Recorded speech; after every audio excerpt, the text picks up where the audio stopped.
Sir ஒரு நிமிஷம், நீங்க எந்த மீடியா இருந்தாலும் சரி ஒருத்தருக்கு வாய்ப்பு கொடுக்க விட உங்க பேரு உங்க மீடியா சொல்லிட்டு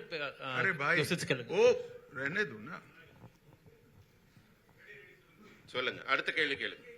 சொல்லுங்க தம்பி. தமிழ்நாட்டுல நீட் தேர்வு ஒரு பெரிய பிரச்சனையா இருக்கு. இந்த நீட் தேர்வுல திமுக தொடர்ச்சியா அதுல பிரச்சனை பண்ணிட்டு இருக்காங்க. அண்மையில கூட ஒரு அசம்பிளி பார்ட்டிஸ்ல எல்லாம் கூப்பிட்டு அவங்க ஒரு ரெசல்யூஷன் போட்டுட்டு இருக்காங்க. இந்த மாதிரி விஷயங்கள்ல தமிழ்நாட்டுக்கு பிஜேபி டெட் அகைன்ஸ்டா இருக்கு அப்படின்றத ஃபீல் பண்றாங்க. சோ உங்க அலையன்ஸ் இதுக்கு எப்படி பதில் சொல்வீங்க? नीट का इश्यू तमिलनाडु में बहुत बड़ा समस्या। देखिए, नीट का इश्यू भी ये लोग ध्यान भटकाने के लिए खड़ा कर रहे हैं और डीलिमिटेशन का इश्यू भी ये लोग ध्यान भटकाने के लिए खड़ा कर रहे हैं.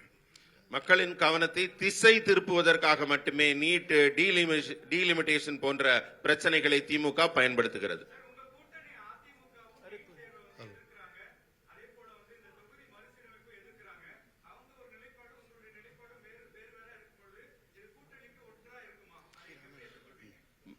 एआईडीएमके का जो स्टैंड है इन दोनों मुद्दों पर अलग है, उनका हटके है, मगर आपका डिफरेंट है. हम बैठकर चर्चा करेंगे और जरूरत पड़ेगी तो there will be a common minimum programme.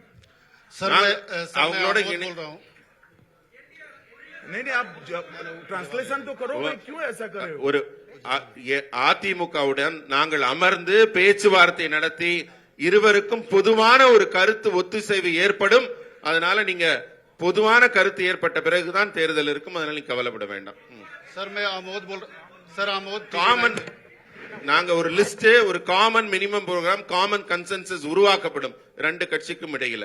அடுத்து நாங்க பதில் சொன்ன பிறகு கேள்வி கேளுங்க. Wait for us to complete please. Shrikant ji, आप जवाब लिखो मेरा. ऐसे नहीं होता है. नहीं, पूरा नहीं நீங்க बीच में बोलने लग जाए तो न मत सुनो. நான் கேள்வி பதில் சொல்லி முடிச்ச பிறகு கேள்வி கேளுங்க. பதில முழுமையா வாங்குங்க. then you ask question. you should take the reply properly. Sir मैं आमोद मैंने नीट के बारे में ही कहा, शायद आपने सुना नहीं. நீங்க சொல்லுங்க. सर मैं ट्रांसलेशन तो कर. நான் நீட்டை பத்தி தான் உங்களுக்கு சொன்னேன். திரும்ப நீங்க அதுக்கு அதே கேள்வி கேட்கறீங்க. அதுக்கான பதில் சொல்லி ஆகிவிட்டது.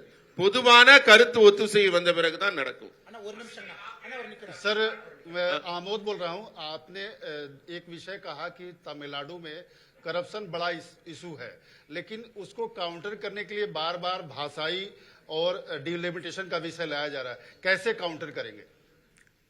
हम जो जनता के असली मुद्दे हैं उसको लेकर जनता के बीच में जाएंगे और मैं मानता हूं कि तमिलनाडु की जनता असली मुद्दों को जानती है और डीएमके से जवाब भी चाहती है.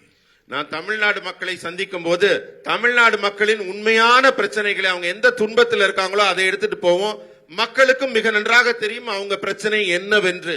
அதனால மக்கள் பிரச்சனைகளை இந்த தேர்தலில் முன்னிறுத்துவோம். திமுக அவங்கள மாதிரி மடை மாற்ற மாதிரி கவன திருப்பு வேலைகளில் நாங்கள் ஈடுபட மாட்டோம். நேரடியான மக்கள் பிரச்சனைகளில் ஈடுபடுவோம். சொல்லுங்கண்ணா. செய்திகளை உடனுக்குடன் தெரிந்து கொள்ள உடனே சப்ஸ்கிரைப் பண்ணுங்க.